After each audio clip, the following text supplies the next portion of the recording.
Okay. अच्छा बच्चों देखिए, एक्सक्यूज मी, सारे बच्चों को आपके पास वो स्क्रीन आवाज वीडियो जो है ना वो सब क्लियर है। अच्छा अब जो है ना बेटा, अब हम लोग स्टार्ट कर रहे हैं। देखिए this is our first class. हमारे पास ये ओरिएंटेशन है जिसमें मैं आपको सबसे पहले बताऊंगा पेपर के बारे में, सही है, पेपर स्ट्रक्चर के बारे में, और फिर उसके बाद मैं आपको बता दूंगा कि जो स्टडी पैटर्न है वो आपके पास किस तरीके से वर्कआउट करेगा। तो अच्छा ऑनलाइन बच्चे बेटा देखें, आपके पास जितने भी सॉफ्ट कॉपी में जो नोट्स वगैरह होंगे, जो जितनी भी तमाम चीजें होंगी वो आप लोगों को मिल जाएंगी। आप लोगों के पास जो है वो व्हाट्सएप ग्रुप होगा, उसमें आपको सारी चीजें जो है वो उसमें मिल जाएंगी। So don't you people worry about it, सही। अच्छा सबसे पहला पॉइंट तो ये है कि मुझे ये बताया आप लोगों ने F2 कितने टाइम हुआ है पढ़ा था? 2 साल, बेहतरीन। और कौन कौन से पेपर्स आपके पास है ऑलरेडी स्किल्स में? 9 पास है, 6 पास है, 7 4 वगैरह आपका सब कौन सा बाकी है? सिर्फ F5 लास्ट पेपर है। चलो वेरी गुड। और आपका 7 पास है, ठीक है। इसका मतलब जो ये है कि आपके पास जो क्या कहते हैं, आपने पेपर पीएम से पहले कोई ना कोई स्किल्स का पेपर अटेम्प्ट आपने किया होगा, ठीक है। सुना है पेपर पीएम मुश्किल है? सुना है? मैं आपसे बोलूं मुश्किल नहीं है ये, सीरियसली। ये थोड़ा सा ना आपको चैलेंजिंग लगेगा पेपर, मतलब इसको हमें मुश्किल नहीं बोलना चाहिए। यार मुश्किल आप बोलोगे ना, एक सबसे पहले मैं बता दूं, कोई भी पेपर पढ़ने से पहले अगर आपने अपने माइंड में ये चीज मान ली कि ये मुश्किल है, सो आपके पास क्या है, आपने इस चीज को जो है ना वो मुश्किल अज्यूम नहीं करना है। आपने मुश्किल अज्यूम नहीं करना है। मैं आपको बता दूं, देखिए पेपर पीएम का जो पास रेट है वो कंपैरेटिवली थोड़ा सा कम है, लेकिन इसमें भी एक रीजन है कि why it is having the low pass rate, और आपने क्यों इस तरीके से इस चीज को मुश्किल अज्यूम नहीं करना, क्या तरीके से आपको लेके चलना है मैं आपको बताऊं। देखिए पेपर आपके पास है पीएम। पीएम क्या है आपके पास? Performance management. मैं सबसे पहले आपको सिलेबस के बारे में बता दूं कि सिलेबस क्या है, फिर उसके बाद मैं आपको बताऊंगा इसका थोड़ा सा डिफिकल्टी लेवल, फिर उसके बाद मैं आपको इसके बारे में बता दूंगा पेपर पैटर्न और आपको पेपर कैसे लेकर चलना है, ठीक है। देखो सबसे पहले काम ये करें, अच्छा जितने बच्चे भी ऑनलाइन है बेटा सो फार, आप लोग एक काम ये जरूर करें, अपना रजिस्टर, अपनी ये नोटबुक जो है ना वो आपने लाजमी मेंटेन करनी है। जिस तरीके से मैं आपको लेकर चल रहा हूं, आपने अपनी नोटबुक लाजमी मेंटेन करनी है। एक चीज मैं आपको बता दूं, आपके पास जितना कुछ भी मटेरियल होगा, जितना भी मटेरियल होगा लिखने का, टाइप करने का, आपने as it is copy paste करना है जिस तरीके से मैं आपको सिखा रहा हूं, ठीक है। डन। सबसे पहला पॉइंट, अपने पास हेडिंग लिखेगा बेटा सिलेबस की। आपके पास सिलेबस एरियाज, सबसे पहले जो है ना आपने हेडिंग डालनी है बेटा अपने पास सिलेबस एरियाज। और अभी इस पहली क्लास में मैं आपसे सबसे पहले सिलेबस एरियाज, उसके बारे में जितनी भी चीजें हैं एक एक सेक्शन को डिस्कस करूंगा। फिर उसके बाद आपको बता दूंगा कि यार ये जो पेपर पीएम है आपको मुश्किल क्यों नजर आता है, असल में मतलब मुश्किल क्यों है। आपके तो सारे पेपर पास हैं, आपने भी 7 दिया हुआ और आपने भी ये तमाम चीजें, और आप लोगों ने जो है ना डिफरेंट पेपर्स पढ़े हुए हैं। बच्चे जो है ना पेपर पीएम को कंपेयर करते हैं टीएक्स के साथ और एफआर के साथ। आसान कौन सा नजर आता है? एफआर नजर आता है। क्यों नजर आता है आसान? क्योंकि आसान है। देखो पेपर पीएम और एफआर के साथ बच्चे कंपैरिजन करते हैं। बेटा पेपर जो एफआर है ना वो रूल बेस्ड पेपर है। रूल बेस्ड पेपर का मतलब क्या है? That you are having the accounting standards, और आपने बस उन रूल्स को फॉलो करना है और आपका काम होता है। पेपर पीएम रूल बेस्ड नहीं है। जो पेपर पीएम है ना वो आपके पास रूल से ज्यादा सिनेरियो बेस्ड है। रूल से ज्यादा क्या है? सिनेरियो बेस्ड है। तो उस हवाले से आपका जो माइंडसेट है वो भी अकॉर्डिंगली ही होना चाहिए। मैं आपको बताता हूं अभी कैसे। सबसे पहला पॉइंट, आपका जो पेपर पीएम है उसके 5 सिलेबस एरियाज हैं, और हर एरिया के अंदर अलग अलग चैप्टर्स मौजूद हैं। मैं रिपीट कर रहा हूं, कितने एरियाज हैं और हर एरिया में अलग अलग चैप्टर्स मौजूद हैं। सबसे पहला पॉइंट, आपके पास syllabus area, there is area 1, और वो है आपके पास आईटी एंड इंफॉर्मेशन सिस्टम।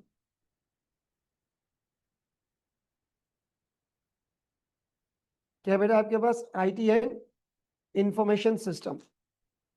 सबसे पहले I would like to talk about this IT and information system. ये क्या चीज है? देखो, आईटी और क्या लिखा है? कौन है आप? You people, you people are the one जो कि कंपनी की परफॉर्मेंस को मेजर कर रहा है, मैनेज कर रहा है। किसको मैनेज कर रहा है? कंपनी की परफॉर्मेंस को। देखिए, अगर आप कोई भी इदारा रन करते हो तो उसके लिए एक बहुत इंपॉर्टेंट चीज है और वो है आपके पास मैनेजमेंट। क्या है आपके पास? What do you mean by the term management? Sir, इस पेपर के अंदर हम ऑर्गेनाइजेशन में, अच्छा एक चीज मैं आपको बताता चलूं कि अक्सर ना बच्चे एक चीज को लैक कर जाते हैं, and that is the objective of the paper. That is what? क्या आप ये पेपर क्यों पढ़ रहे हैं? मतलब ये मत बोलना कि सर ये पेपर है हमने पास करना है इसलिए पढ़ रहे हैं। पेपर आप क्यों पढ़ रहे हैं, that is very much important thing to understand first. That is, आप इस पेपर को पढ़ने के बाद उस माइंडसेट पर पहुंचोगे कि आपने पूरी की पूरी ऑर्गेनाइजेशन को मैनेज करना है। किसको मैनेज करना है? जैसे मैं आपको हमारे इंस्टीट्यूट की एग्जांपल दूं, फॉर एग्जांपल ये एसी, प्रोजेक्टर, पानी, क्लासरूम, ये तमाम चीजें, ये भी क्या है? मैनेजमेंट है। ये भी क्या आपके पास? तो जब आप एक कंपनी के बारे में बात करोगे, जब आप किसके बारे में बात करोगे? कंपनी के बारे में। छोड़ दे सिलेबस को, हम लोग बाद में डिस्कस करते हैं। सबसे पहले मैं आपको इसका भी एक प्रीवियस बैकग्राउंड जरा बता दूं। देखिए, if I talk about any company, अगर मैं आपको किसी भी कंपनी के बारे में बताऊं तो उस कंपनी की आपको क्या चीज बेटा मैनेज करनी है बताइएगा? परफॉर्मेंस। मैं आपसे एक सिंपल सा सवाल करता हूं और मुझे उसका आंसर दीजिएगा। एक कंपनी बहुत अच्छा परफॉर्म कर रही है, मैंने क्या बोला? कंपनी बहुत अच्छा परफॉर्म कर रही है मैंने कहा। तो मुझे बात बताओ, मैंने क्या चीज उसमें नोटिस की होगी कि यार कंपनी अच्छा परफॉर्म कर रही है? एक बच्चा बोलेगा सर सेल्स ज्यादा है तो कंपनी अच्छा परफॉर्म कर रही है। दूसरा बोलेगा सर नहीं, प्रॉफिट ज्यादा है तो कंपनी अच्छा परफॉर्म कर रही है। तीसरा बोलेगा नहीं सर, कंपनी की कॉस्ट कम है, इसका मतलब कंपनी क्या कर रही है? अच्छा परफॉर्म कर रही है। चौथा बोलेगा नहीं सर, जो आपकी कंप्लेन्स है ना वो पिछले साल से कम हो गई है, इसका मतलब अच्छा परफॉर्म कर रहे हैं। बेटा, ये जो आपके पास परफॉर्मेंस मैनेजमेंट है ना, परफॉर्मेंस, ये आप यूं समझ लो कि ये आपके पास ओवरऑल 360 डिग्री एस्पेक्ट है। पूरी कंपनी के बारे में बात हो रही है। आप में से किसी ने F9 पढ़ा हुआ है? F9 पढ़ा हुआ है? F9 क्या है? Financial management. सिर्फ पैसों को मैनेज करना है। किसको मैनेज करना है? ये क्या है? इसमें पैसे भी आ जाएंगे, इसमें नॉन फाइनेंशियल भी आ जाएगा, इसमें ऑल ओवर एस्पेक्ट आ जाएगा। So what I am trying to say that when you are dealing with the company, so basically आप पूरी कंपनी के बारे में बात कर रहे हो। आप किसके बारे में बात करो बेटा? पूरी की पूरी कंपनी के बारे में बात कर रहे हो। अगर मैं कंपनी के बारे में बात करूं तो we have got different kind of departments. ठीक है, जैसे हमारे पेपर पीएम के अंदर आपको प्रोडक्शन डिपार्टमेंट से मुलाकात करवाई जाएगी। कौन से डिपार्टमेंट से? सर, आपकी मुलाकात इस डिपार्टमेंट से भी होगी। कौन है ये? Sales department. सर, हमारी मुलाकात जो है ना वो आईटी डिपार्टमेंट से भी होगी। सर, हमारी जो मुलाकात है वो स्टोर से भी होगी। सर, हमारी जो मुलाकात है वो आपके पास थोड़ा सा फाइनेंस या कॉस्ट डिपार्टमेंट से भी मुलाकात होगी। So what I am trying to say, what is the point that you are not talking about a particular department. आप बच्चों ने ना टैक्स का पेपर पढ़ा होगा। उस देखो, एक कंपनी में बहुत सारे डिपार्टमेंट्स होते हैं। जब आप टैक्स का पेपर पढ़ रहे हो तो आपकी 100% अटेंशन किस एरिया पर है? टैक्स। जब आप F7 फाइनेंशियल स्टेटमेंट्स पढ़ते हो तो अल्टीमेटली आपका दिमाग सिर्फ कहां जाएगा कि जो अकाउंटिंग स्टैंडर्ड्स ने रूल्स एंड रेगुलेशंस हमें बताए उसको फॉलो करते हुए शेयर होल्डर्स को क्या जवाब देना, वो आपके ऊपर बात होगी। लेकिन ये जो डिपार्टमेंट है ना, ये पेपर सिर्फ टैक्स डिपार्टमेंट नहीं है, ये पेपर फाइनेंस डिपार्टमेंट नहीं, ये पेपर क्या है? Overall company. सो मैं ये चीज बोलता हूं स्टूडेंट्स को कि जब आप ये वाला पेपर पढ़ रहे हो सो आप सबसे पहले अपना रोल समझे कि इस पेपर को पढ़ने के बाद when you will be going to the company तो आप किस पोजीशन में सर्व कर रहे होंगे। आपका जो रोल होगा ना, मैं ये बोलूंगा आपका ये रोल है। ठीक है, लिखा हुआ है CEO means what? Chief executive officer. या फिर COO, चीफ ऑपरेटिंग ऑफिसर, या फिर उसके नीचे सारे डिपार्टमेंट्स, यानी कि आप इस कंपनी में सिर्फ एक पर्टिकुलर डिपार्टमेंट टैक्स फाइनेंस को नहीं लेकर चल रहे, आप किसको लेकर चल रहे हो? तो this is the management of what? Finance, management of overall company. ठीक है, ओवरऑल कंपनी। मतलब अभी भी मैं आपको क्वेश्चन की नोयत भी बता दूं, ये छोटी मोटी चीजें ना, जरा इसको नोट करते रहे सारे स्टूडेंट्स। अच्छा बेटा, यहां पर जब आप आए, अब मैं लिखने जा रहा हूं आपके पास syllabus areas. Syllabus area, sir area number 1 वो है आपके पास IT एंड इंफॉर्मेशन सिस्टम। क्या है बेटा आपके पास? IT and what? Information system. Area 2 है आपके पास कॉस्टिंग टेक्निक्स। एरिया जो 2 है वो क्या है आपके पास बेटा? Costing techniques. अब मैं आपको इस वक्त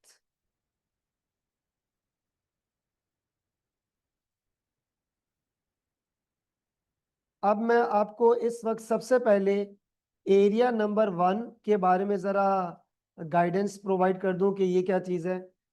जस्ट वेट, मैं चाहता हूं 1 मिनट जरा रुक जाए, एक्सक्यूज मी। बेटा ये कौन सा एरिया जरा बताइएगा आपके पास? IT एंड, इस IT एंड इंफॉर्मेशन सिस्टम के अंदर, इस IT एंड इंफॉर्मेशन सिस्टम के अंदर हम क्या पढ़ेंगे? हम कोई IT का कोर्स नहीं पढ़ रहे। IT का कोर्स हम पढ़ रहे परफॉर्मेंस मैनेजमेंट। क्या पढ़ रहे? परफॉर्मेंस मैनेजमेंट का मतलब ये होता है कि मुझे कंपनी की सेलिंग प्राइस डिसाइड करनी है, मुझे कंपनी की कॉस्ट कम करनी है, और जो कुछ भी मुझे फैसले करने कंपनी के लिए, उसके लिए मेरे पास इस चीज का होना बहुत जरूरी है। ये क्या है? Data and information system. क्या होता है? मुझे कुछ इंफॉर्मेशन चाहिए, आपने बताई, आपने बताई, आपने बताई, ये सारी इंफॉर्मेशन मैनुअली आ रही है। किस तरह आ रही है? लेकिन आज के इस कंप्यूटराइज दौर में आपके पास इंफॉर्मेशन कलेक्ट करने का एक ऑटोमेटिक सिस्टम होना चाहिए। क्या होना चाहिए? मैं आपको एक छोटी सी एग्जांपल देता हूं, कोई लंबी चौड़ी एग्जांपल नहीं। ATM है आपके पास, है? आप डिजिटल बैंकिंग है। अगर अभी मैं कहीं पैसे ट्रांसफर करूं, तो क्या मिजान बैंक में कोई साहब 24 घंटे बैठे होंगे कि कब हारिस हनीफ साहब पैसे ट्रांसफर करेंगे तो मैसेज करेंगे, ऑटोमेटिक मैसेज आता है। What is this? सर इसको आप लोग बोलोगे, इसको बेटा आप लोग बोलोगे क्या?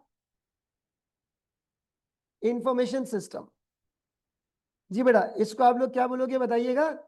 Information system. Sir information system का मतलब क्या होता है, जरा ये सुने। इंफॉर्मेशन सिस्टम का मतलब होता है कि इंफॉर्मेशन कैसे एक्सचेंज हो रही है। इंफॉर्मेशन कैसे, सिस्टम क्या है। अब आप ये बताइएगा कि क्या जो इंफॉर्मेशन है, शुड इट बी मैनुअल या ऑटोमेटेड? आज के दौर की बात करो जहां पे लोगों के पास इतना टाइम नहीं है। ऑटोमेटेड। तो ऑटोमेटिक ऑटोमेशन करने के लिए हमें किस चीज की जरूरत पड़ेगी? IT की जरूरत पड़ेगी। तो हम लोग IT के जरिए से, आई डू रिपीट अगेन, हम लोग IT के जरिए से इंफॉर्मेशन को कलेक्ट करते हैं। अब exchange of information is very much important सवाल। हमें किदारा से भी चाहिए, आउटसाइडर से भी चाहिए। Let me give you very simple and common example. हम we are running an airline company. क्या रन कर रहे हैं? हम एक एयरलाइन कंपनी रन कर रहे हैं। तो मुझे इसकी इंफॉर्मेशन होनी चाहिए कि ट्रैवलर्स जो पैसेंजर्स हैं, उनका ट्रैवलिंग पैटर्न क्या है। मिसाल, हज उम्रे का सीजन आएगा, तो मुझे पता होना चाहिए कि किस कंट्री से लोग ज्यादा हज उम्रे पर जा रहे हैं। मुझे जब टूरिज्म का सीजन आएगा, तो मुझे पता होना चाहिए कि किस इनकम लेवल के ग्रुप अपनी फैमिलीज के साथ डोमेस्टिक या इंटरनेशनल टूर पे जा रहे हैं। ताकि मेरे पास जिस हिसाब से इंफॉर्मेशन आएगी, मैं उसी हिसाब से, देखो डिमांड एंड सप्लाई भी तो होती है ना। क्या होती है? Demand and supply. उस हिसाब से मुझे अपनी सेलिंग प्राइस डिसाइड करनी पड़ेगी। उस हिसाब से जो है ना, मुझे बाकी सारे सिस्टम करने पड़ेंगे। तो अब इस सेक्शन के अंदर बेटा आप लोग क्या चीज पढ़ोगे कि IT को यूज करते हुए, किसको यूज करते हुए? IT, इंफॉर्मेशन टेक्नोलॉजी को यूज करते हुए हम इंफॉर्मेशन को कैसे एक्सचेंज करें, कैसे ऑटोमेट करें। आई बात समझ में? That's a point. क्यों, किस तरह की इंफॉर्मेशन चाहिए? सर मुझे मुल्क की इकोनॉमिकल इंफॉर्मेशन चाहिए, मुझे कस्टमर का बाइंग। आप लोगों ने बचपन में कभी ये पढ़ा है, ये लिखा हुआ है पॉलिटिकल टेक्नोलॉजिकल, ये सारी चीजें आप लोगों ने पढ़ी, यस और नो? तो अब आपके पास ये जो चीजें मौजूद है ना, ये चीजें आपके पास, आपको इस किस्म की इंफॉर्मेशन चाहिए। आपको इस किस्म की क्या चाहिए बेटा? इंफॉर्मेशन चाहिए। सो जब आपके पास इस किस्म की कोई रेलिवेंट इंफॉर्मेशन आएगी, लेट अस से फॉर एग्जांपल, तो आपको लिए उसके लिए प्रॉपर सिस्टम बनाना पड़ेगा, that how to gain the information, how to use the information, how to generate the value from the information. So that's an important area. तो यहाँ पर हम आपको कोई आईटी एक्सपर्ट नहीं बना, ना आप आईटी एक्सपर्ट, आईटी एक्सपर्ट हूँ। हम लोग पता है कौन है, मैनेजर से भी ऊपर है, तो हमारे पास रिसोर्सेज होना बहुत जरूरी है। ठीक है, नेक्स्ट। नेक्स्ट क्या लिखा हुआ है बेटा आपके पास? Area number 2, costing technique. Costing technique आपके पास लिखा है बेटा एरिया नंबर 2। अब अगर मैं आपको एग्जांपल दूं इस कॉस्टिंग टेक्निक में क्या है, एक मिनट जरा वेट कीजिएगा, एक मिनट, आप लोग कॉपी बाद में करना बेटा। What is costing technique? चाहे मैन्युफैक्चरिंग हो, चाहे सर्विस हो, चाहे ट्रेडिंग हो। अज्यूम करो ये माउस, ये मैं मैन्युफैक्चर कर रहा हूं, क्या कर रहा हूं?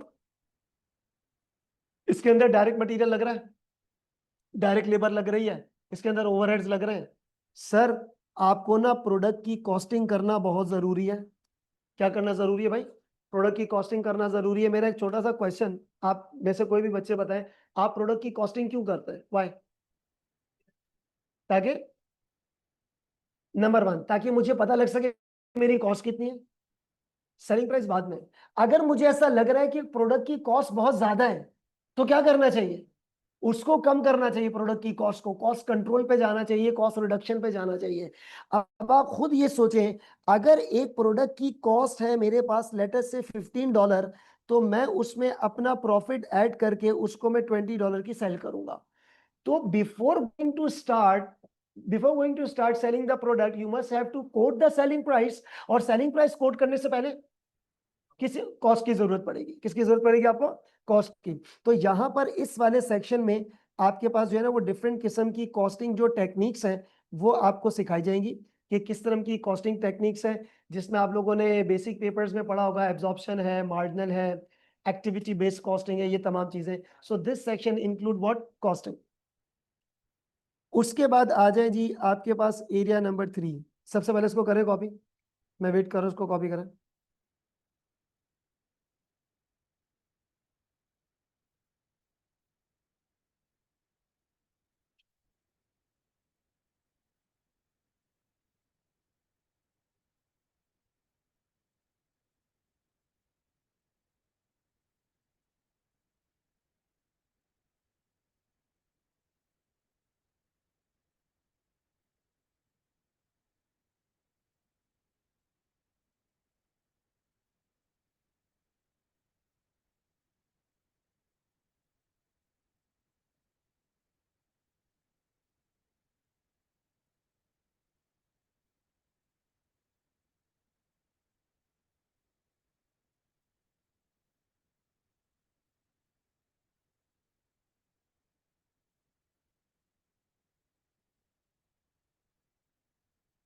जी डन।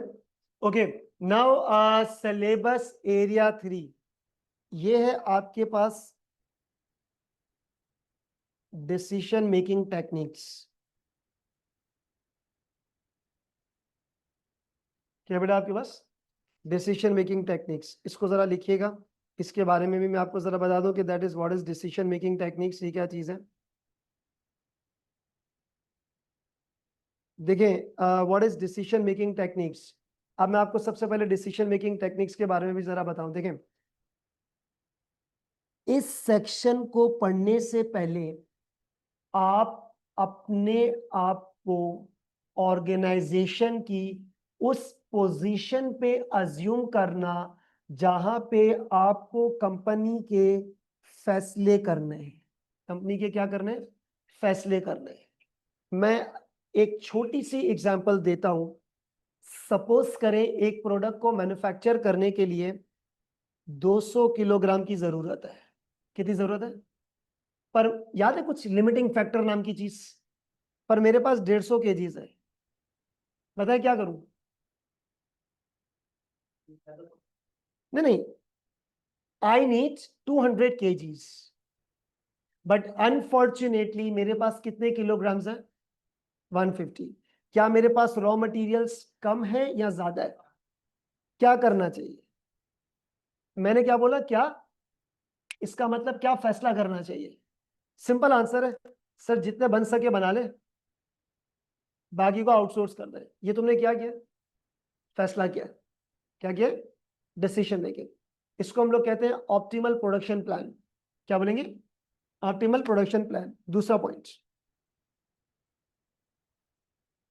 एक छोटा सा सवाल करता हूं, मुझे आंसर करना। एक प्रोडक्ट की सेलिंग प्राइस है $10, मैं चाह रहा हूं सेलिंग प्राइस बढ़ा दूं। I am very much profit oriented kind of person, and I am saying कि प्रोडक्ट की सेलिंग प्राइस 22 कर दूं। आप पढ़े लिखे मैनेजर हो, मुझे इतना बताओ, क्या मुझे ये स्टेप करना चाहिए या नहीं करना चाहिए? क्यों नहीं करना चाहिए? सोच समझ के जरा जवाब दीजिएगा, क्यों नहीं करना चाहिए? सर जी, अगर आपने प्रोडक्ट की सेलिंग प्राइस बढ़ाई ना तो क्या होगा? डिमांड कम हो जाएगी। जहां 1000 लोगों ने खरीदना था वहां 200 लोग खरीदेंगे। तो इसका मतलब ये हुआ कि प्रोडक्ट की सेलिंग प्राइस को भी डिसाइड करने के लिए you have to consider the economical factors. कौन सा factors? And we have that topic of economics, लेकिन उसमें हम आपको इकोनॉमिस्ट नहीं बना रहे। देखो, एक मैनेजर को ऑर्गेनाइजेशन को रन करने के लिए इकोनॉमिकल इकोनॉमिकल इंफॉर्मेशन की भी जरूरत पड़ेगी। उस इंफॉर्मेशन को आप यूज करोगे and you will be taking the decisions. ठीक है? सो बोलने का मेरा मकसद क्या है, इस वाले सेक्शन में आपने क्या क्या चीजें पढ़नी है, जरा मुझे बताइएगा। इस वाले सेक्शन में आप क्या क्या चीजें पढ़ रहे होंगे बच्चों? डिफरेंट तरह के सर्कमस्टेंसेस, और उस पर आपका क्या फैसला होगा, उस पर आपका क्या फैसला होगा। इसमें एक और इंटरेस्टिंग टॉपिक है, and that is risk and uncertainty. मैं आपको एक और मिसाल दूं, कहीं पर भी आप इन्वेस्ट करोगे, कहीं पर भी क्या करोगे? रिस्क है या नहीं है, ये बताओ। रिस्क है ना? तो इसका मतलब आपने रिस्क को कंसीडर करना है, फिर डिसाइड करना है कि इन्वेस्टमेंट करनी चाहिए या नहीं। तो रिस्क एंड अनसर्टेनिटी का भी टॉपिक मौजूद है। So in short words, this paper is not only about managing the finance और रिपोर्टिंग द फाइनेंस और मैनेजिंग द टैक्स और reporting the tax, it's all about all over the organisation. फिर उसके बाद आ जाए जी एरिया नंबर 4। एरिया नंबर 4 में क्या है भाई? एरिया नंबर 4 में है आपके पास बजटिंग एंड कंट्रोल। जी बेटा, एरिया नंबर 4 में क्या बताइएगा? Budgeting and control. F2 याद है? कुछ याद आ रहा है? फिक्स बजट, फ्लेक्स बजट है, सब कुछ यहाँ पर मौजूद है। वेरियंस याद आ रहा है? आप लोगों ने बचपन में वेरियंस पढ़े थे, material price variance, usage variance, सारा कुछ एज इट इज मौजूद है, लेकिन थोड़ा सा एडवांस के साथ। किसके साथ? एडवांस के साथ। मतलब आप ये समझ लें कि यहाँ पर आपके पास जब आप F2 पढ़ रहे थे तो वहां पर एमसीक्यूज आ रही होती थी, यहाँ पर आपको क्या आएंगे? इसके सीआरक्यूज आएंगे। अभी हम पेपर पैटर्न के ऊपर आते हैं, बात करते हैं, पहले जरा सिलेबस को डिस्कस कर लें। फिर आ जाए आपके पास एरिया नंबर 4, इसके बाद एरिया 5, और ये है आपके पास परफॉर्मेंस मेजरमेंट। क्या है बेटा, बताइएगा? Performance measurement. सर हारिस, ये परफॉर्मेंस मेजरमेंट क्या चीज है?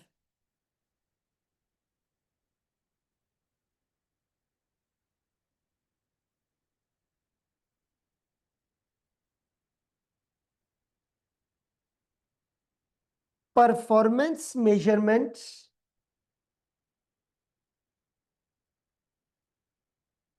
पता है क्या है? आपकी ऑर्गेनाइजेशन के रिजल्ट्स आ गए। क्या बोला मैंने? ऑर्गेनाइजेशन के रिजल्ट्स आ गए। यानी कि आप ये समझें कि 2025 चल रहा है, सो 2025 के पूरे रिजल्ट्स आ गए। अब एक सवाल, इस 2025 के रिजल्ट्स में कौन कौन से डिपार्टमेंट्स के रिजल्ट्स होंगे? प्रोडक्शन के, फाइनेंस के, सबके सबके सबके।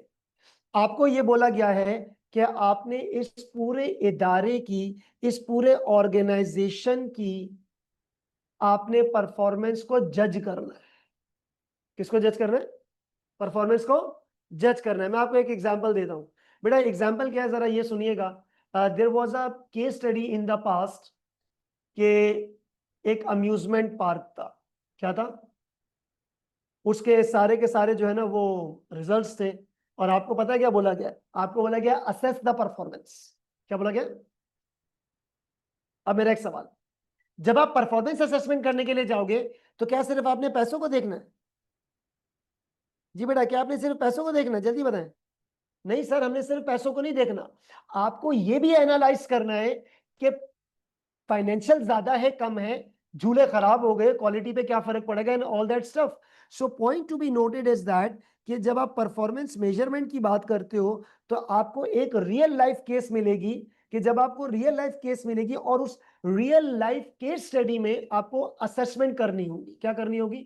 पास में एक दफा केस स्टडी आई थी एक ऑनलाइन स्टोर की, एक दफा केस स्टडी आई थी हेयर सलून की, उसमें लेडीज और जेंट्स अलग अलग था, ब्यूटी पार्लर और ये वो, बाल कटवाने गए होगे ना, तो वहाँ का एनवायरनमेंट पता है इसका। अच्छा, एक दफा माजी में केस स्टडी आई थी आपके पास टीचिंग ऑर्गेनाइजेशन की। आपको ये पता है इंस्टीट्यूट में किस तरह एनरोलमेंट्स होती है, टेस्टिंग सिस्टम। तो आपको बोला गया था that you have to assess the performance of the overall organisation. सही। सो ये जो एरिया है, इस एरिया, मैं आपको पता है एक चीज बोलता हूँ कि ये जो एरिया है ना, ये पूरे के पूरे सिलेबस की जान है। पेपर का नाम क्या है? मैनेजमेंट। सेक्शन का नाम क्या है? Performance measurement. इसके ऊपर सवाल ना आए ऐसा हो ही नहीं सकता, इसके ऊपर सवाल कंफर्म आएगा। अच्छा, उसके बाद आ जाए, सबसे पहले काम ये करें, ये 5 आपके पास सेक्शन है बेटा, ये 5 सेक्शन है, ये आपके पास वो है टॉपिकल सेक्शन है। और एक होता है आपके पास एरिया 6। एरिया 6 क्या है आपके पास? ये है आपके पास IT and employability skills. IT and employability skills. अच्छा, इसके बारे में बता दूं, ये कोई आपके पास वो नहीं है, एग्जामिनेबल कंटेंट नहीं है। ये क्या चीज है? It's not a examinable content. ये चला दो, ये कोई आपके पास एग्जामिनेबल कंटेंट नहीं है। ये आईटी एंड जो एम्प्लॉयबिलिटी स्किल्स है बेटा, ये आपके पास एग्जामिनेबल कंटेंट नहीं है। ये क्या चीज है?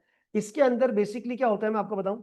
इसके अंदर आपके पास ये आते हैं जो एसीसीए का, जो आपके पास एसीसीए का वो आता है ना, क्या कहते हैं, एग्जामिनेशन विंडो। किस तरह आपके पास टूल्स होते हैं, किस तरह आपके पास चीजें आती हैं। सो ये एरिया वो है, एग्जामिनेबल कंटेंट नहीं। सही। So it's all about how to use the tools of the organisations. Is it done? Is it done? अच्छा, अब हम लोग आ जाते हैं बेटा पेपर पैटर्न के ऊपर। किसके ऊपर आ जाते हैं? पेपर पैटर्न के ऊपर। ये कॉपी कर लिया आप लोगों ने?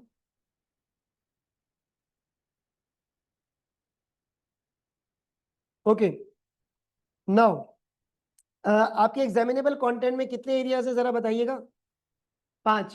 Now we have to study the paper pattern और फिर उसके बाद हम लोग आगे प्रोसीड करते हैं।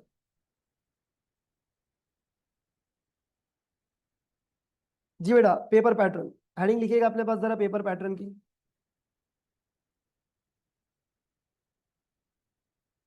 पेपर पैटर्न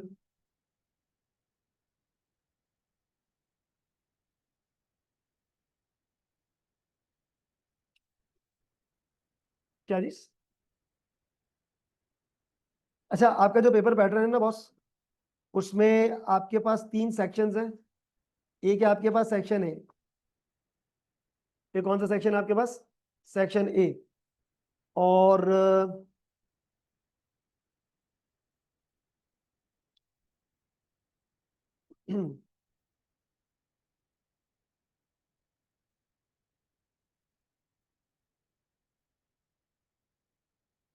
अच्छा, सेक्शन ए। बेटा सेक्शन ए जो है ना, आपको पता है ना आपका जो पेपर है वो कंप्यूटर बेस्ड है। हाँ, paper is computer based 3 hours जो भी है। सर इस सेक्शन ए के अंदर आपके पास 15 ओटीक्यूज आएंगी। क्या आएंगे आपके पास? 15 ओटीक्यूज। अच्छा, ओटीक्यूज का क्या मतलब है? Objective test questions. सर इस 15 OTQs में आपके पास 7 अलग अलग टाइप्स की होती हैं, जिनमें आपके पास MCQ भी है, जिनमें आपके पास ब्लैंक्स भी हैं, जिनमें आपके पास ट्रू फॉल्स भी हैं, जिनमें आपके पास ड्रैग एंड ड्रॉप भी है। There are the things.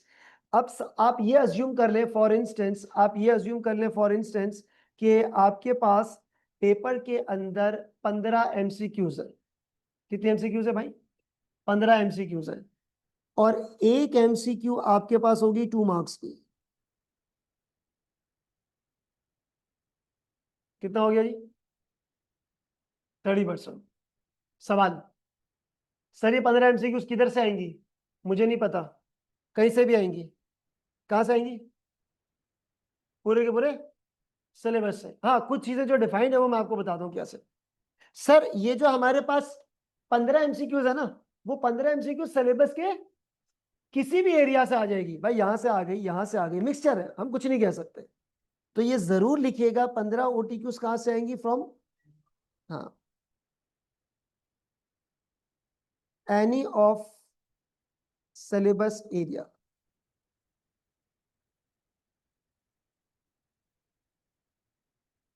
ये नोटिस कीजिएगा, excuse me, any of the syllabus area. अब आ जाओ जी सेक्शन बी।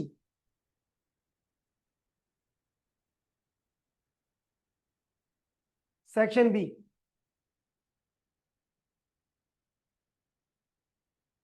आपके पास ये आएंगी 3 केस OTQs।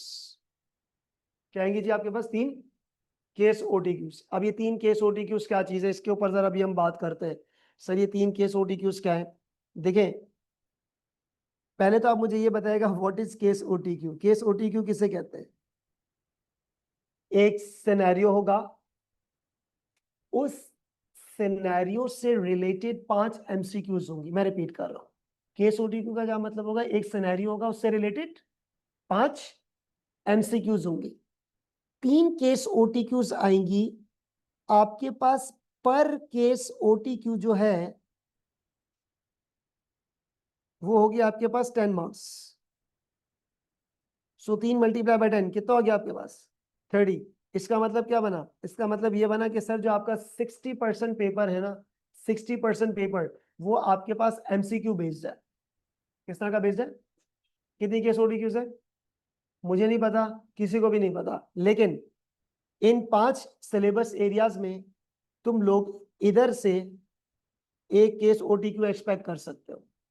एक केस OTQ कहां से एक्सपेक्ट करोगे? कॉस्टिंग टेक्निक से। अभी तक हमने कोई चीज स्टार्ट नहीं करी है। कॉस्टिंग टेक्निक्स में आपके पास 5 अलग अलग किस्म के चैप्टर्स मौजूद है, ठीक है सर। लेकिन एक चीज मैं आपको बता दूं, इस कॉस्टिंग टेक्निक से आपके पास एक क्या चीज आएगी, जरा बताइएगा। क्या आएगी बेटा यहाँ पे? एक केस OTQ। कितने चैप्टर्स अंदर? 5। कहां से आएगी? किसी से भी आ जाएगी, इन पांचों में से किसी से भी आ जाएगी। 2 टॉपिक मिक्स करके भी आ सकती है। तो यहां पर आपके पास आप ये बोल दो कि सर एक केस OTQ जो है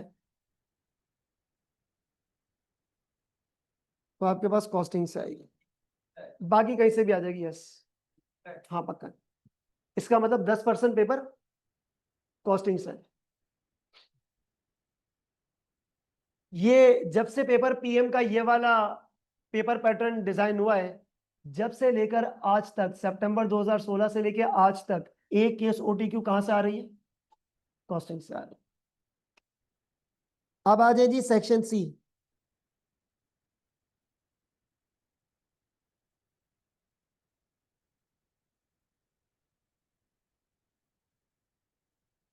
सेक्शन सी, बेटा यहां पर आपके पास है ना 2 CRQs आएंगे। क्या आएंगे?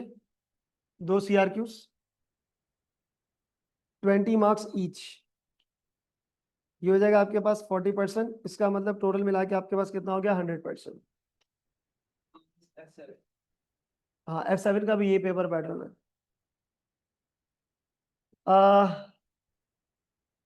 अभी मैं आपको ना CRQs के बारे में कुछ बताऊंगा और फिर उसके बारे में कुछ चीजें गाइडेंस देता हूँ। अच्छा नाउ लिसन, कितने CRQs है भाई? 2। दूसरे का तो पता नहीं, एक यहां से आ जाएगा, एक सीआरक्यू कहां से आएगा, परफॉर्मेंस मेजरमेंट एरिया से। जब से पेपर पीएम लॉन्च हुआ है दिसंबर 2007 से, जब से पेपर पीएम लॉन्च हुआ है दिसंबर 2007 से, तब से लेके आज तक लास्ट अटेम्प्ट तक एक सीआरक्यू कहां से आएगा। लेकिन अगर मैं आपको अपने इजी अंदाज में एक दो तीन चार पांच छह टॉपिक से, इसके अंदर कितने टॉपिक से, कहां से आएगा, कहीं से भी आ जाएगा, वो हम कुछ नहीं कह सकते। It can be examined from any of the topic, सही है। अच्छा बेसिकली देखा जाए तो दो टॉपिक्स है, लेकिन मैं उसको छह सब टॉपिक्स में डिवाइड करता हूं ताकि बच्चों को जरा इजी समझ में आए। What I am trying to say, I am not sure कि which topic will be examined, but this section will be examined, this section will be examined, सही है। सो यहां पे आपके पास एक सीआरक्यू बेटा कहां से नजर आ जाएगा बताइएगा, परफॉर्मेंस मेजरमेंट से। इधर लिख लो भाई, एक सीआरक्यू कहां से आ जाएगा बेटा आपके पास, परफॉर्मेंस मेजरमेंट से।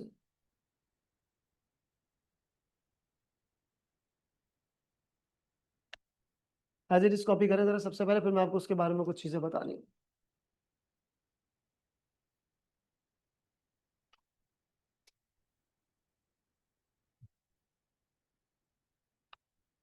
अभी कौन कौन से पेपर्स पास थे पहले से, इससे पहले, ऐसे तो सारे पास है। F8 लेने आए थे, F8 तो गर्मी बहुत ज्यादा हो गया तो मैंने कहा वहां पे क्लास बैठ, F8 में हमें जल्दी आ गए, जल्दी आ गए, चलो ठीक है ठीक है, ये पास है। तो मैं आराम से रिलैक्स करें तो मसला नहीं है। वो 12:30 बजे है ना, चलो कोई मसला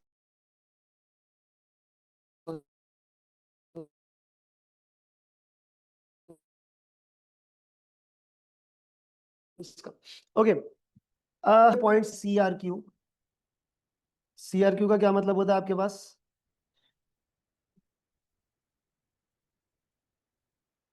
कंस्ट्रक्टिव रिस्पॉन्स क्वेश्चंस।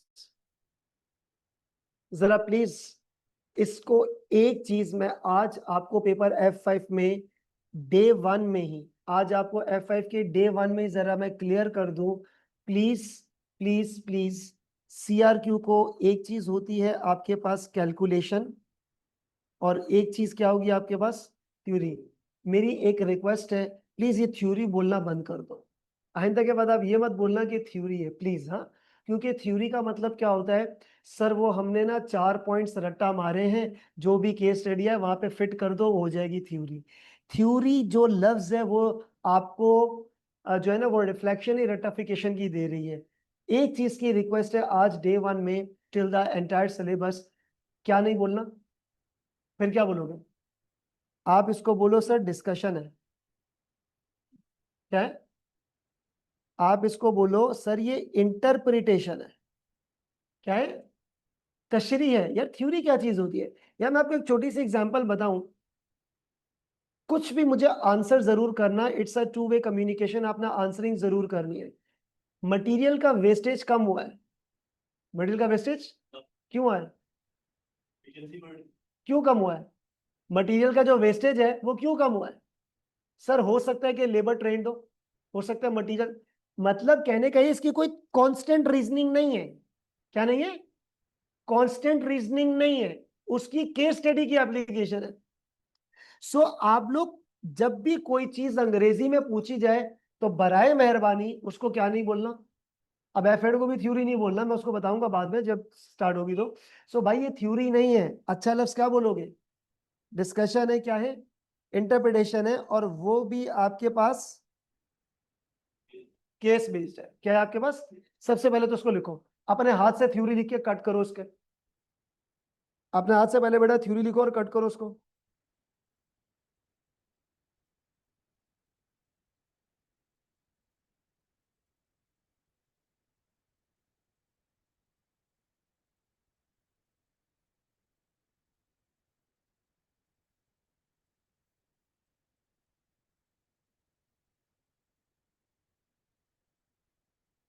सो बेटा सबसे पहला पॉइंट तो ये है, ये कोई थ्योरी व्यूरी नहीं है भाई, प्लीज इसको थ्योरी नहीं बोलना।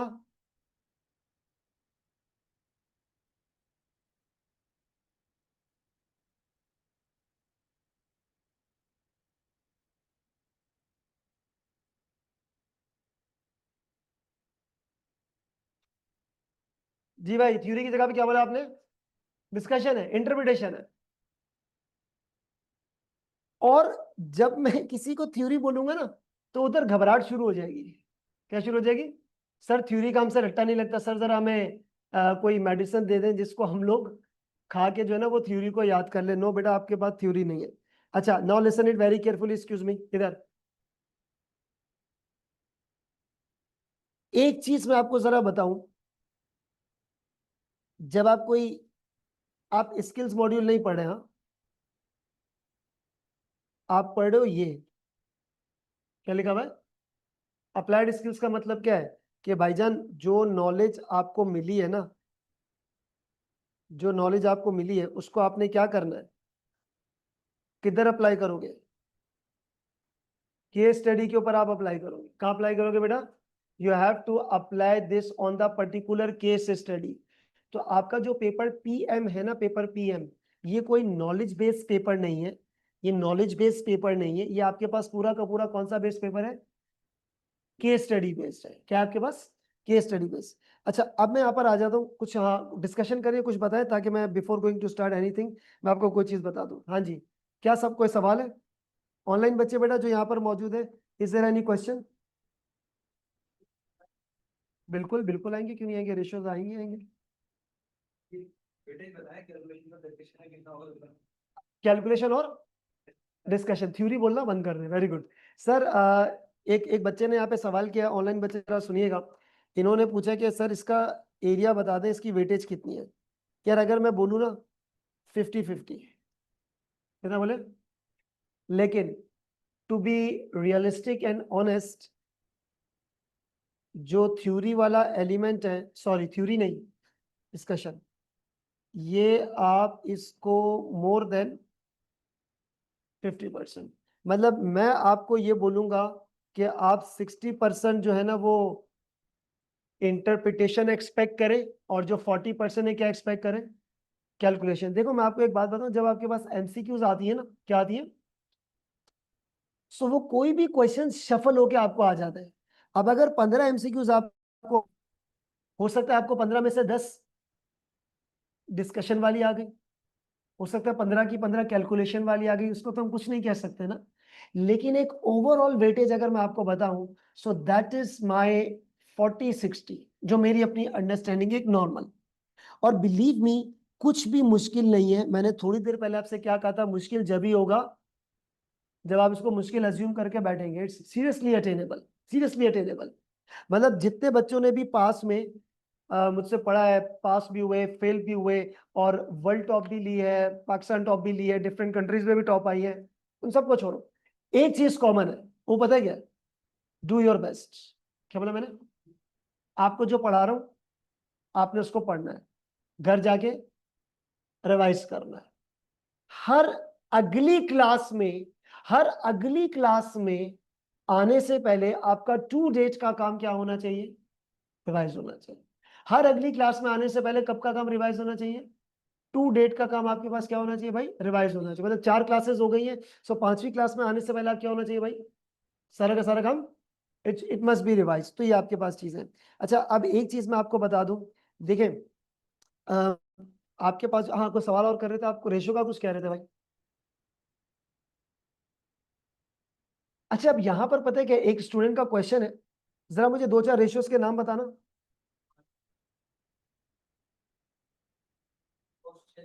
ये कौन सा रेशियोज है? ये स्टैंडर्ड रेशियोज है। ये कौन से रेशियोज है आपके पास? ये आपके पास स्टैंडर्ड रेशियोज है, कि आपके पास चाहे F7 हो या कोई भी हो, ये रेशियोज है। लेकिन पेपर पीएम के अंदर ये स्टैंडर्ड फाइनेंशियल रेशियोज के साथ साथ आपके पास सिचुएशनल रेशियोज भी होंगे। क्या होंगे आपके पास? मैं आपको इसकी छोटी सी एक एग्जांपल देता हूं।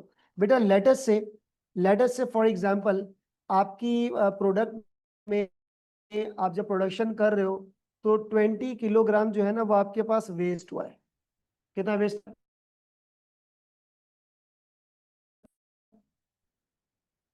100 में से, तो ये कितना आ गया, 20% वेस्टेज हो गया।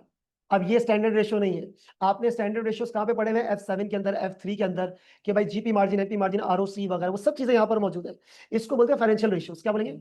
लेकिन सिंस मैंने आपसे क्या कहा है कि आप पढ़ रहे हैं परफॉर्मेंस मेजरमेंट, और उसके अंदर फाइनेंशियल के साथ साथ नॉन फाइनेंशियल भी है, तो आपको केस स्टडी को देखना पड़ेगा, इसको देखना पड़ेगा, उसके हिसाब से आपने रेशियोज निकालना है। और रेशियोज निकालने के साथ साथ फिर आपको क्या करना पड़ेगा, थ्योरी नहीं, थ्योरी नहीं, इंटरप्रिटेशन या डिस्कशन जो है ना वो आपको करनी पड़ेगी based on that particular case study. ठीक है, तो वो उस केस स्टडी से रिलेटेड होगा।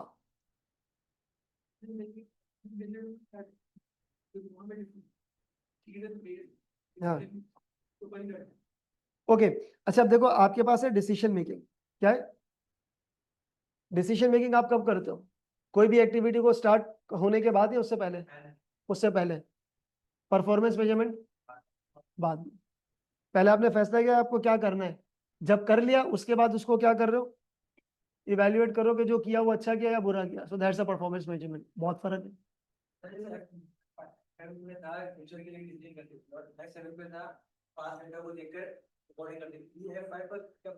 सब है इसमें।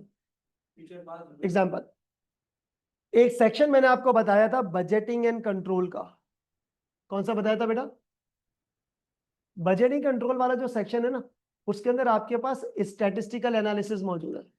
क्या मौजूद है, स्टैटिस्टिकल एनालिसिस यहाँ पे ना आपके पास मौजूद है। इसका मतलब क्या होगा, वो टाइम सीरीज एनालिसिस पढ़ी है, रिग्रेशन एनालिसिस पढ़ी है, हाइलो मेथड पढ़ा है, तो ये सब आप फ्यूचर की क्या कर रहे हो, फोरकास्टिंग। ये सब आप फ्यूचर की क्या कर रहे हो जी, फोरकास्टिंग कर रहे हो। सब फ्यूचर की क्या कर रहे हैं, फोरकास्टिंग, मौजूद है यहाँ पे। और दूसरा आपका क्या सवाल था, हाँ नहीं नहीं, पीएम में पास को देखकर रिकॉर्डिंग नहीं करते, पीएम के पेपर में आप पास को देखकर परफॉर्मेंस को मेजर करते हो, परफॉर्मेंस को मेजर करते हो। मैं आपको इसकी ना एक और चीज एक्सप्लेन करता हूं, बहुत ज्यादा अटेंशन से सुनिएगा। आप F7 की जब बात करते हो तो आपके दिमाग में एक ही पार्टी होती है, और वो कौन है, शेयर होल्डर्स। कौन होते हैं, आप पास का डाटा लेते हो और किसको रिपोर्ट करते हो, F5 के अंदर आपके पास शेयर होल्डर नहीं है सामने, कौन है, कंपनी, इंटरनल, आपको अपने बॉस को परफॉर्मेंस रिपोर्ट करनी है, और बॉस ने जूनियर्स को इंस्ट्रक्शंस देंगे। So these are two different points, आई बात समझ में।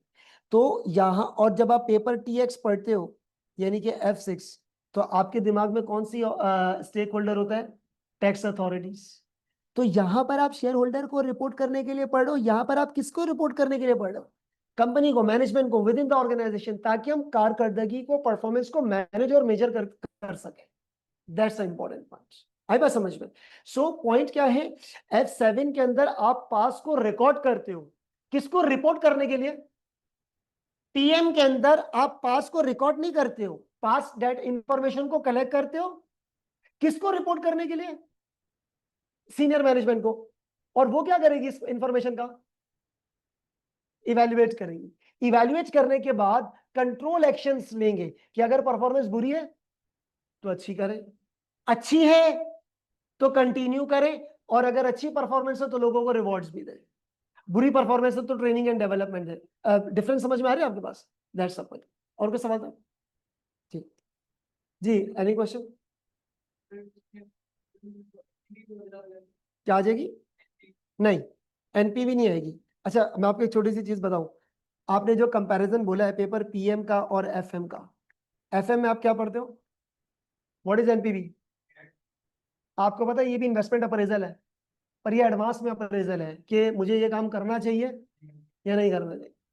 यहाँ पर जो अप्रेजल होता है वो कब होता है, काम होने के बाद अप्रेजल कर रहे हैं। So these are two different perspective, ये सिर्फ पैसे को मैनेज कर रहे हैं, ये पूरी की पूरी कंपनी को मैनेज कर रहा हूँ। So these are the two different things, सही। सो अच्छा, अब मैं आपको बता दूं कि हमारा जो स्टडी पैटर्न होगा, वो स्टडी पैटर्न क्या होगा बच्चों, जो हमारा स्टडी पैटर्न होगा वो होगा आपके पास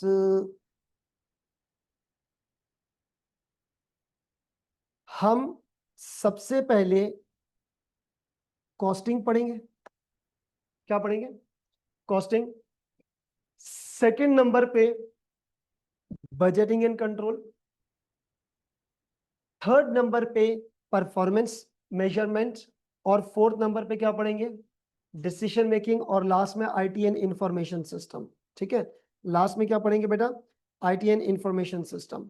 सो स्टार्ट हम लोग कहां से करेंगे जी? कॉस्टिंग टेक्निक से हम लोगों ने स्टार्ट करना है। उसके बाद जो चीजें, अच्छा सवाल ये है कि सर आप सीरियल वाइज स्टार्ट क्यों नहीं कर रहे? मर्जी भाई, ठीक है ना। सीरियल वाइज स्टार्ट नहीं करें क्योंकि अगर मैंने आपको इनिशियली ये चीज पढ़ा दी उसका कोई काम नहीं आएगा ना। तो आईटी एंड इंफॉर्मेशन सिस्टम को डेवलप करने के लिए मुझे बाकी एरियाज की नॉलेज होना बहुत जरूरी है। So these are the things. So will gonna start from the कौन सी टेक्निक्स? Costing techniques. एंड फिर हम उसको आगे लेके चलेंगे, सही। सो अभी जो है हम लोग इसको यहीं तक रखते हैं। इंशाल्लाह ताला फिर जो है ना वो नेक्स्ट क्लास में, क्लासेस कब तक, क्लासेस का जो टाइम टेबल है, आप किसी ग्रुप में एडिड हो क्लासेस का टाइम टेबल मैं आपको अभी बता देता हूँ। तो क्लासेस हमारे पास वीक में 3 to 4 डेज क्लासेस होगी। इनिशियली 3 और फिर बाद में 4 डेज। ठीक है, सो अभी हम लोग इसको यहीं तक रखते हैं। बाकी शेड्यूलिंग वगैरह जो ऑनलाइन बच्चे बेटा आप लोगों को व्हाट्सएप ग्रुप में या जो भी आपकी कॉन्टैक्ट डिटेल्स है वो आपका आपके पास शेड्यूलिंग आ जाएगी। नवंबर की मिड तक तो जाएगा आराम से। स्टडी मटेरियल अच्छा रुके रुके बेटा, कोई एग्जिट नहीं करना अभी। स्टडी मटेरियल नंबर 1 क्या चाहिए आपको? कौन से वाले? जो क्लास में चल रहे हैं, जो मैं आपको अभी अगली से दूंगा। पहले मुझे ये बताओ ईमानदारी से, बुक पढ़ते हो? बुक पढ़ी है? हाँ सर पढ़ी है, वो टेबल पे पढ़ी है ऐसे ही। पढ़ते हो? पढ़नी चाहिए। मैं आपको रेकमेंड करूंगा कि आपने एसीसीए का स्टडी हब पढ़ना है। और एक और चीज मैं आपको बताऊं, आपके पास हार्ड कॉपी में कैपलान की किट लाजमी होनी चाहिए। अब एक बच्चा कहता है, जैसे आप फॉर एग्जांपल आप कह रहे हैं कि सर मैं स्टडी हब पढ़ूंगा, आप कह रहे नहीं सर स्टडी अब मुझे नहीं पढ़ना, मुझे कैपलान का टेक्स्ट पढ़ना है, तो तुम वो पढ़ लो, तुम वो पढ़ लो, तुम्हारी मर्जी। आप जिससे भी कंफर्टेबल हो। कुछ टॉपिक्स होंगे जिसमें मैं आपको कंपलसरी बोलूंगा कि ये टॉपिक आपने किताब से या स्टडी हब से लाजमी रीड करने हैं। बाकी मैथ्स देखो, पेपर में आपने अगले को थ्योरी सुनानी नहीं है, आपने क्वेश्चंस को सॉल्व करना है। किसको सॉल्व करना है? क्वेश्चंस को आपने सॉल्व करना है। तो जब आप पेपर के बारे में बात आएगी तो आपको मैक्सिमम क्वेश्चन प्रैक्टिस सॉल्व करना है। और मेरी तो आदत है अच्छे खासे जो है ना क्वेश्चन प्रैक्टिस में यहाँ पे करवा देता हूँ, ताकि आप लोगों को जरा कंफर्टेबल हो कि how to tackle the questions in the exam. ठीक है, so that's a very simple point. ठीक है, बाकी फिर जो है ना टाइम टेबल वगैरह आपको कम्युनिकेट कर दिया जाएगा, उस हिसाब से हम लोग करेंगे। ठीक है, चलो अल्लाह हाफिज।